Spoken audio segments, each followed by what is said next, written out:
Make Valentine's weekend unforgettable at Monona's Self-Discovery Weekend, February 14th through the 16th.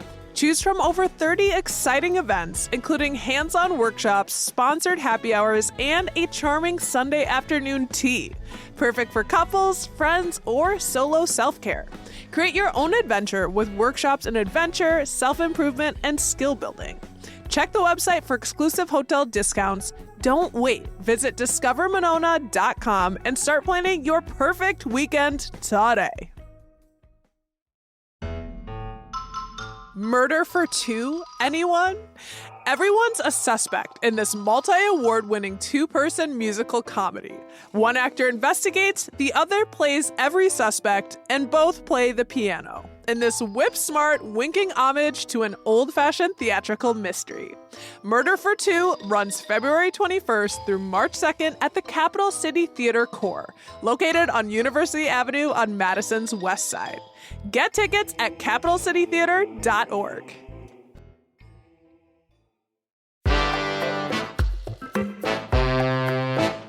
Today on CityCast Madison. At the end of this week, Madison Police Chief Shon Barnes will say goodbye to Madison and hello, Seattle, Washington. Chief Barnes is moving on from his role as Madison's top cop after 4 years to become Seattle's next chief of police. Before he leaves our midst, we sat down with Barnes for an exit interview and to get his hopes for the next chapter of the Madison Department. In this conversation, we cover everything from policing strategies like where Madison stands on the use of body cams to what it's like being a black man in a lead position of power in a majority white city. It's Monday, January 27th. I'm Bianca Martin, and here's what Madison's talking about.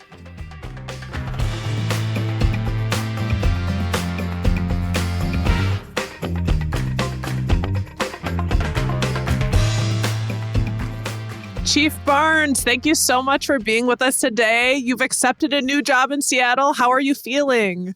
I'm feeling excited. Anytime you have a new opportunity to do what I love to do best, which is help people and improve the lives of others through public safety, I consider that a blessing, and I'm full of gratitude this morning. Yay, full of gratitude. Well, I'm full of gratitude and happy for you. I'm also fairly sad. So sad to see you go, but excited to see you, following what feels right for you. So I just first want to commend you on your handling of the tragedy at the Abundant Life Christian School. Your leadership and clarity of communication and transparency about the process was really a standout. I personally felt proud and taken care of as a citizen of Madison as those briefings were going on. So thank you so much for that work. And it really was a standout. Thank you so much. I had a lot of help. We have a great team here. We're well trained and everyone cares tremendously about the community. My PIO, Public Information Officer Stephanie Fryer, was the one who prepped me for media and made sure that she said it's okay to kind of lead with who you are and lead with your heart. And I appreciate that. We have a great team here at MPD. So why are you leaving Madison? Well, the opportunity presented itself to, again, do what it is that I love to do. And just in a different place, a different market. I think Seattle certainly is a city that is on the rise, and the department is a department that's on the rise. They're doing some really great things, some really innovative things. They're looking for someone that's really going to take them to the next level and oversee the department with some care, with some confidence, and making sure that the relationships between them and the community is strong so that we can all work together to prevent crime. Mm-hmm. And is it fairly, a larger city? So it'll have different kinds of challenges, I imagine. Sure. It's a larger city, 18th largest city in the country.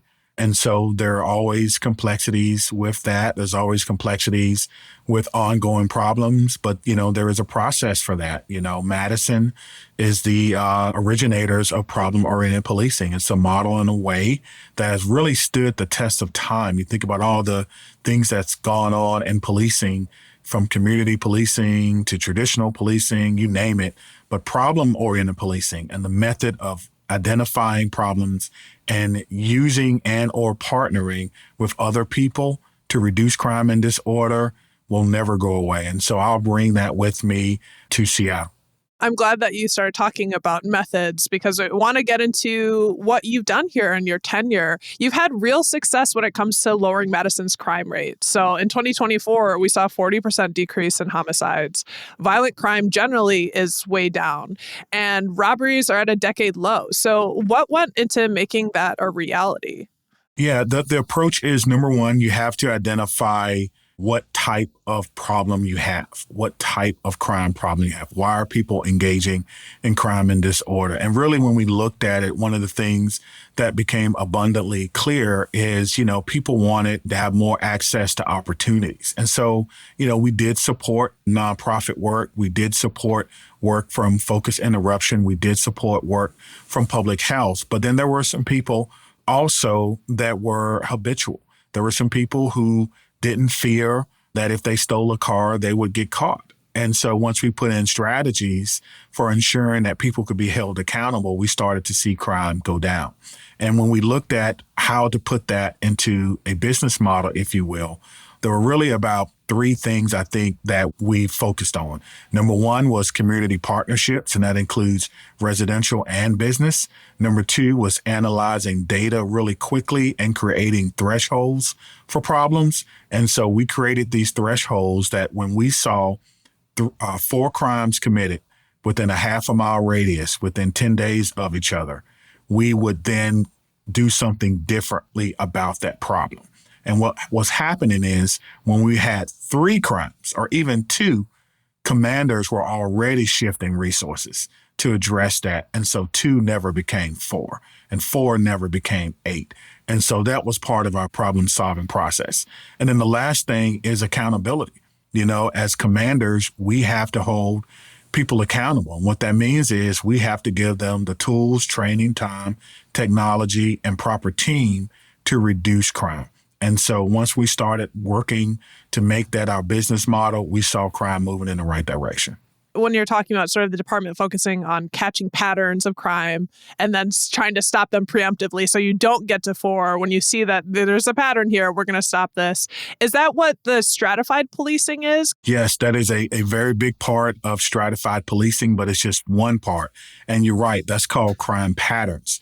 But we also have other things that we look at. We look at significant incidents. And so we identified in our city, what are the things that are significant to us, like shots fired is significant to us, like residential and commercial burglaries are significant. And when officers and community members know that you're focused on these things, their response to them is different. And so we have significant incidents. We have the crime patterns that you have. We identify priority areas within the city. We also identified priority locations, and there were some locations that were priority for us. We know that research says that 7% of addresses in any city will account for 70% of police activity. And so if we know that, how do we work to ensure that they're not a priority location? And we do things like crime prevention through environmental design, all the way up to nuisance abatement if people refuse to accept the recommendations that we're making that's going to make their area less likely to be a problem. Mm-hmm. So yeah, this is the evidence-based policing, the data-driven work that you guys, are known for, that you're known for. The first time we talked to you on this podcast, we discussed MPD's launch of the body-worn camera trials. You came to Madison in the middle of that whole conversation around introducing cams, which was and still is hotly debated. What is the status of that program as you're leaving the department? So we completed the body-worn camera 90-day pilot last year. Let me be clear. The pilot program was not a pass-fail or an attempt to demonstrate the research that we need to have body-worn cameras. So I'm trying to explain it to people. Our focus was really, really simple. The focus of research is to learn as much as you can. And some of the things that we were worried about was whether or not body-worn cameras would change the way officers behave and the way the community behave. And the answer was no. It did not change the way officers behave. They didn't levy new charges against people because of body-worn cameras. They didn't go back and say, well, let me spend an hour looking at my camera from last night to see if I can charge extra. They didn't do that. They went about their business the same way they normally did. Community members went about their way the same way. And yes, there were about 8 or 9 times where a community member said, hey, I have something I really want to tell you, but can you not record me? And that's well within the policy. That's well within their rights. And they shared that information. And so we were able to document that as well. But it's interesting that even after or prior to this experiment, people would call in and they would say, I think the police officer was wrong in this. Can you pull the body-worn camera so I can show you what happened? And we would have to say, well, no, we don't have body-worn cameras. And they would go, yes, you do. Everyone has them. I know you have them. And so the expectation from the community at large is that we already have them or that we do have some mechanism to protect them. Yeah, it's interesting because we're kind of an aberration when it comes to cities of our size. And so it sounds like since you did this program, people already have the expectation that it's there and it's happening. So what's the future for body cams in Madison? So to your point, either everyone is right and we're wrong, or we're the only ones that got it right. I don't know the answer to that. Maybe it's our department is a department where the community trusts us and we're the example for everyone else. And maybe it's one or two ways. There are people who oppose body-worn cameras, but say we don't trust the police. And I'm like, well, then that doesn't make sense to me. Would you not want to have this extra layer of accountability? Maybe people do trust us, and so we don't need them. And if that's the case, that's fine. But I would suggest that it is not a panacea, so people need to stop saying that. It's not going to fix everything, but it is an extra layer to make sure that we have accountability. We submitted our findings to City Council. They accepted the report. And now the next phase is that we would hope that the next chief would believe in the program and would put forth a proposal that our community can buy into that will allow the city to put it in the capital budget and in the operating budget.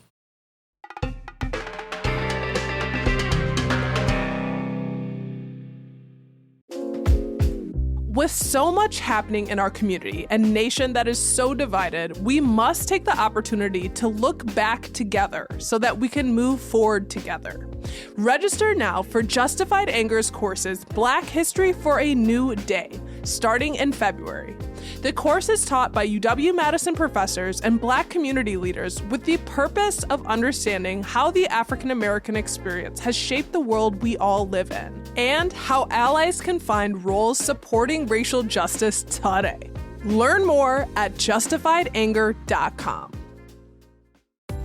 Do you plan your vacations based on whether you can speak the local language? With Babbel, language no longer has to be the barrier. I'm David Plotz, the CEO of CityCast, and I went to Mexico City a couple of years ago with my girlfriend, who's a native Spanish speaker, so I just let her do all the talking, like all of it. I adored the city, and now I'm going to go back in a couple of months, but with my college roommates, who are a bunch of middle-aged men, none of us Spanish speakers. When I was younger, I might not have been bold enough to do that, but now I'm not anxious because Babbel has me covered. Thanks to Babbel, I know how to order a taxi, how to give directions, how to order in a restaurant, all the small and useful bits of language that make international travel easier. Babbel's quick 10-minute lessons, handcrafted by over 200 language experts, get you to begin speaking your new language in 3 weeks or whatever pace you choose. And because conversing is the key to really understanding each other in a new language, Babbel is designed using practical, real-world conversations, especially the sort you need while traveling. Food, how to get places. Babbel's tips and tools are inspired by the real-life stuff you actually need when communicating.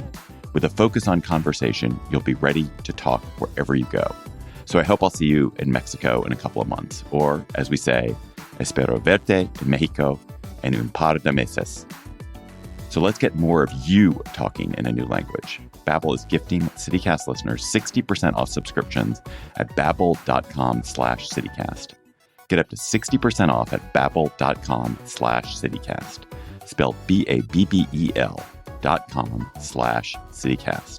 Babbel.com/CityCast. Rules and restrictions may apply. You became top cop in 2021. So obviously the nation was under duress around, after following the murder of George Floyd. As you look back at your tenure, what was it like to join a community at a time of division like that and the discourse around things like body cams and how to move forward? Yeah, I think people were looking for a response to more accountability in policing. I think people were looking to punish police officers for something that had happened in another community, and they were looking for retribution for the overall lack of perceived justice that they saw in policing. And I understand that tremendously. But our job was to demonstrate to them who we really were as human beings, as police officers, and as public servants. And I think that over the 4 years, we were able to do that. I do think that 2020, 2021 was tough for policing, and it should have been, because you saw someone wearing my uniform doing something that was heinous and full of malice.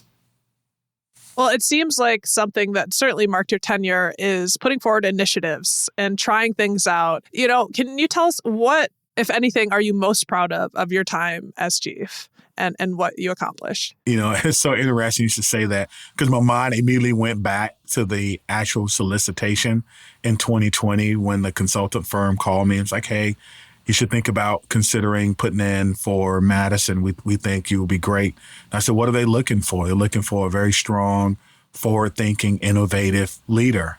And, the thing about innovation is you have to be willing to put yourself out there. And many times I've tried to innovate and people said, no, we don't want that. That costs too much, or we don't want to change. And so I do think about that sometimes, the cost of being innovative. There's certainly a cost to it, and I've certainly paid that price. What I'm most proud of when I did my public interview, which is on YouTube, in 2020, prior to getting the job. There were 4 finalists. We all were interviewed, and those interviews went on YouTube for the community to digest. I talked about doing 3 things: reducing crime, I talked about improving community police relations, and I also talked about the employee wellness and safety of our officers. And I'm most proud that we have done that. In 4 years, we haven't lost any officers to gun violence on the job. We haven't lost any officers to serious injury and things of that nature. And that's not a lot of chiefs can say that. And so I'm proud that we're able to keep our officers safe and we return them home. We recently had an officer suffer a medical event in our police station, and he lost his life. So certainly I take a moment to honor him and his family. But the safety and security of our officers has to be first and foremost. We've extended our mental health program, officer wellness program, giving officers mental health days off to speak with a clinician if they wish to do so. So we're very proud of that. And then additionally, just being able to reduce crime and make people feel safer. I do believe we trauma bonded a little bit with the Abundant Life Christian school shooting, but we also were able to demonstrate to our community how much we really care. And I saw the expressions and tears from our officers, and I shed some myself because we really care about this community. And I think you have to start there. Chief Barnes, you're a strong leader, and you're a strong leader who's also a Black man. You went to an HBCU. You're a member of the National Policing Institute Council on Policing Reforms and Race. You co-founded the 54th Mile Policing Project, named after the historic 54-mile civil rights march from Selma to Montgomery, Alabama. For y'all listening, if you don't know, you should go read more about it, learn about it, which has a mission to better police interactions with communities of color. I'll be honest, seeing you go, I can't help but think that this is a part of a larger trend in Madison, where our city has almost no issue recruiting standout Black talent, but has issues retaining it.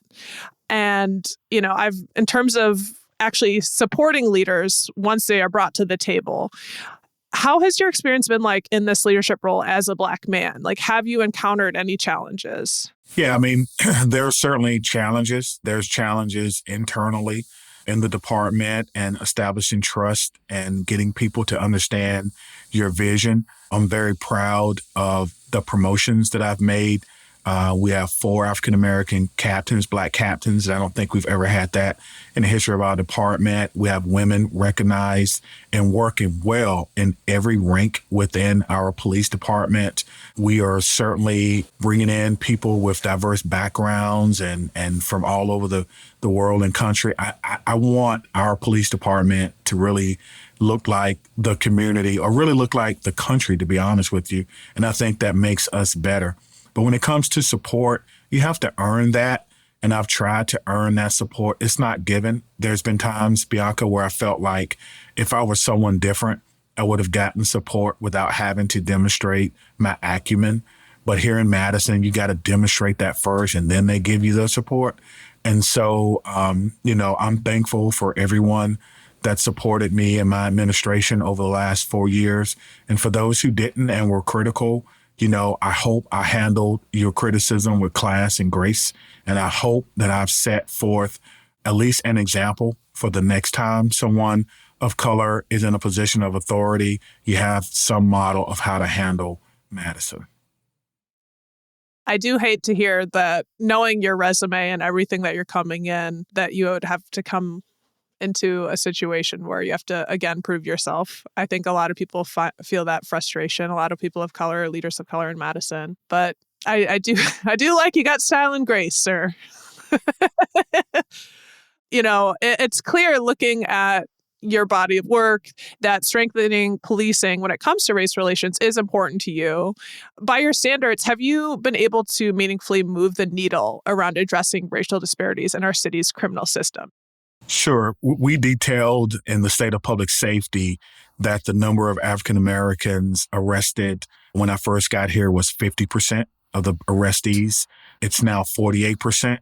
And although that's, may seem like a small number of decrease, but those are human beings who do not have to be arrested. And then there are some numbers that we look at when it comes to the number of people who were arrested for violent crimes that were African Americans. That number decreased almost 20%.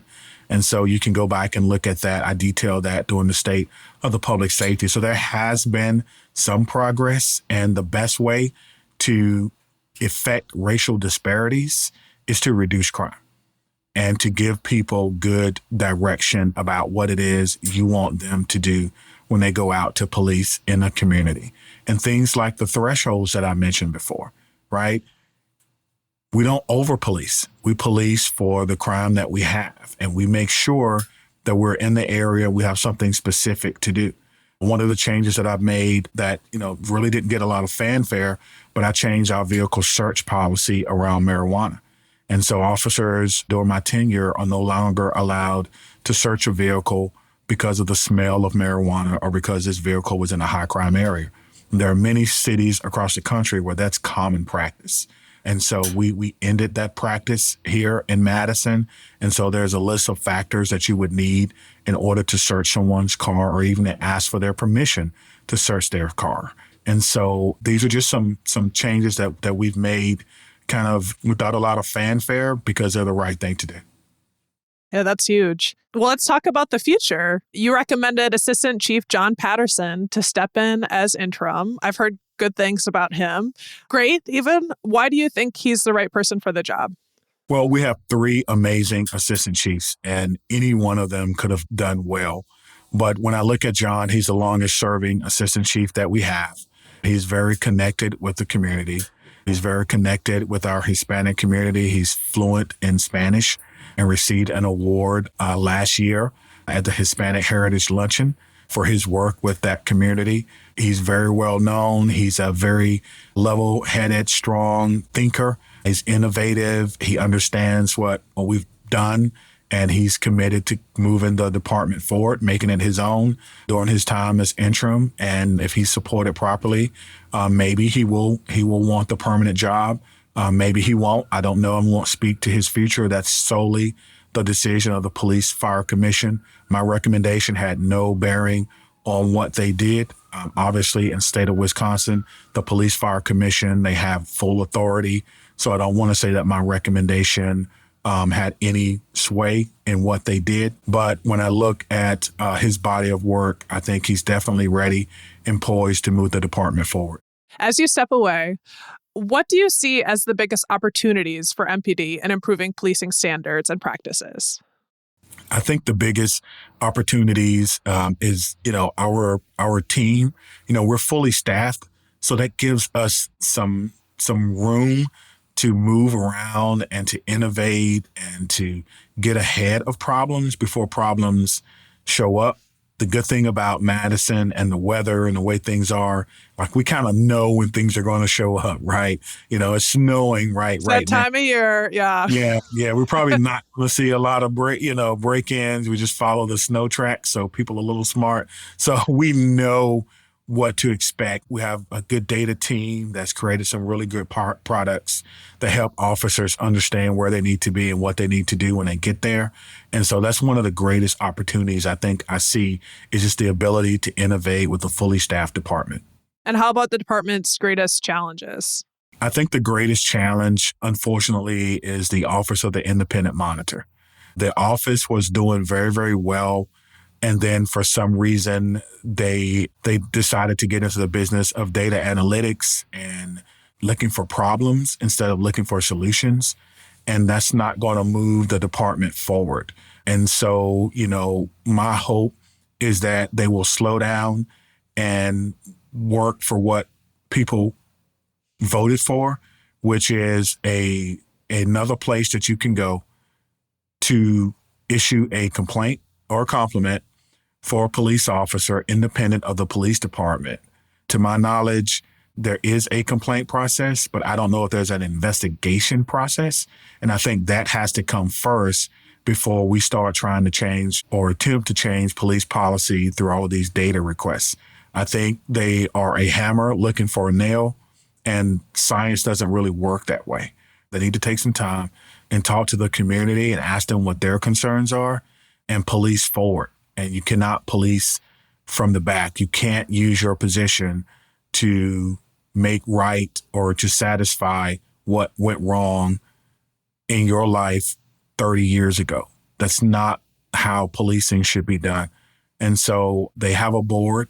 I appeal to them to take a more hands-on approach and not a laissez-faire approach to the work that the data analyst is allegedly doing and the work that the independent monitor is supposed to be doing. Well, we will continue to be watching that situation. Frankly, grateful that you joined us to give us this interview on your way out. Chief Shon Barnes, we appreciate you so much. Thank you for coming on. Thank you so much.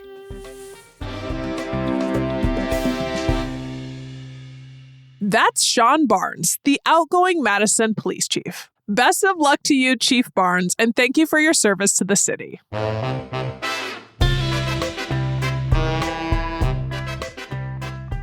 That's all for today, here on CityCast Madison. I'm Bianca Martin, your host. If you enjoyed the show, why not share this episode with someone invested in community safety?